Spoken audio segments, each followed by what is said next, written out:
Riwayat Orang Kudus 11 April, Santo Stanislaus, uskup dan martir. Santo Stanislaus lahir di Polandia Selatan pada tanggal 26 Juli 1030.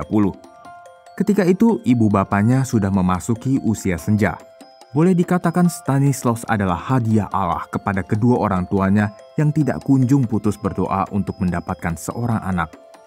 Ibu bapanya mempersembahkan kembali dia kepada Allah yang telah mengabulkan permohonan mereka. Ketika remaja, Stanislaus ternyata menunjukkan kepintaran yang luar biasa. Cita-cita hidupnya hanya satu, yakni mengabdi Allah sebagai seorang rahib. Cita-cita luhur ini baru terwujud setelah kedua orang tuanya meninggal dunia. Sebagai anak tunggal, ia tidak mempunyai suatu keterikatan kepada siapapun. Ia melepaskan segala-galanya, termasuk harta warisan orang tuanya, lalu memasuki pendidikan imamat.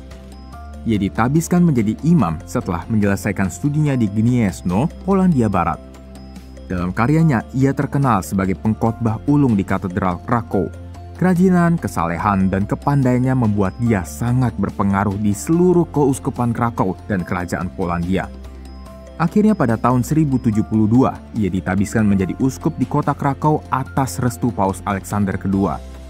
Pada masa kepemimpinannya, kerajaan Polandia dikuasai oleh Raja Boleslaus, seorang raja yang cakap tetapi sombong dan cabul. Nafsu kuasanya yang besar mendorongnya melakukan perbuatan-perbuatan tidak terpuji di hadapan mata rakyatnya. Ia menikahi dengan paksa istri seorang prajuritnya. Perbuatan ini merupakan contoh yang sangat buruk bagi seluruh rakyat. Mendengar berita itu, Uskup Stanislaus segera berangkat ke istana untuk menegur raja. Karena Boleslaus tidak peduli akan tegurannya, ia mengekskomunikasi Boleslaus dari gereja. Tindakan ekskomunikasi ini pun tidak dihiraukan. Boleslaus tetap masuk ke gereja untuk mengikuti kurban misa seperti sedia kala. Pada suatu ketika, ia mengikuti perayaan misa kudus di gereja katedral.